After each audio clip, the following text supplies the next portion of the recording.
Siyahan haton aton na balita. Progreso ha mga umhanan na ginasiguro 1.5 million pesos nga gamit hina pan-agrikultura, regalo handar para haton na mga parag-uma ha Barangay Osmeña ha Bungtuhan, Dolores.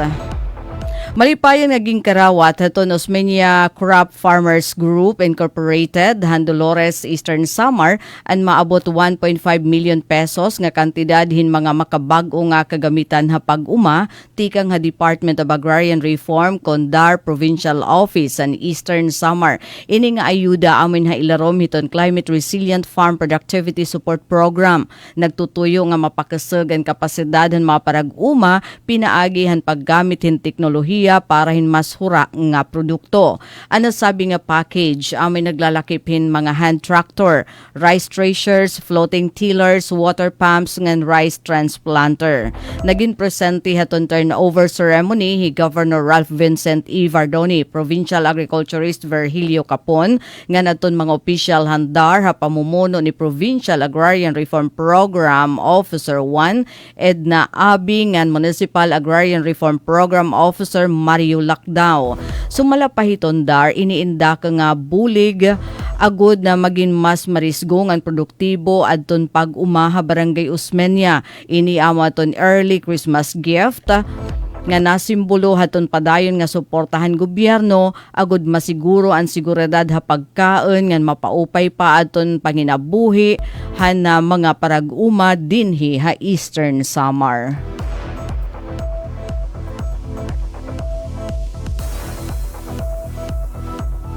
Nga na samtang halain naman nga balita.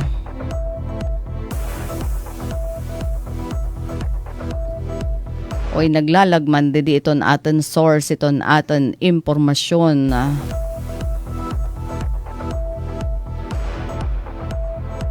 Halain naman nga balita tikang ha Philippine National Police Llorente Municipal Police Station nakaaristo han number 8 provincial most wanted person nga naatubang hinkaso nga acts of lasciviousness.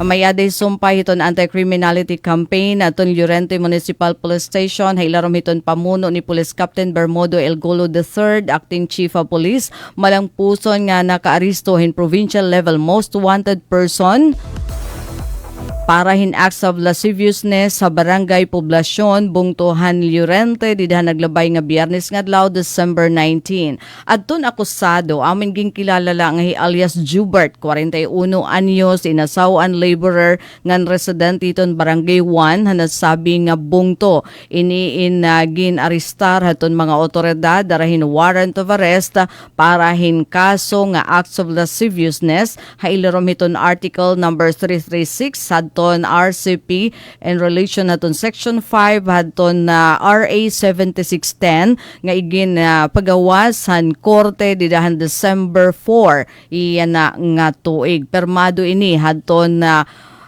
judge san RTC branch to Borongan City nga may adigin rekomendar 180,000 pesos para haton iya temporaryo nga kagawasan. Hapag aristuha ha iya aton suspitsado amang ginsumatan haton iya mga katungod ha pinulungan nga iya naiintindihan ngan kataliwan gindara na ha Llorente MPS para hinapagdokumento. An Eastern Samar Police Provincial Intelligence Unit, Regional Intelligence Unit ng 2nd Eastern Samar Provincial Mobile Force Company amoy naghatag hina suporta hatun na mga personahe han Llorente MPS durante han operasyon.